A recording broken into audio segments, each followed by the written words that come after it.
because if you remember, science sometimes can be a bit challenging if someone doesn't speak English. So you kind of have to explain it in a way that someone will understand. So what helped a lot for my project specifically was the use of pamphlets that I had.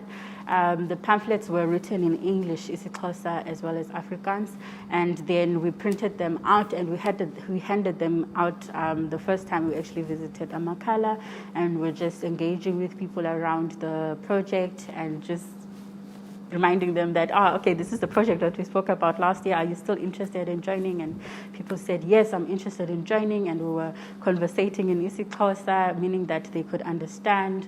And also in that form of a partnership where they could actually trust what was happening. I feel like the fact that I speak isiXhosa made that so much easier, but the fact that also I was able to leave something with them that they can read after that. So for example, the consent forms, they also had English and isiXhosa, and any letter that I was giving had English and isiXhosa, so that if someone doesn't really understand, then they can go through to the isiXhosa side. The pamphlet itself had also the drawings.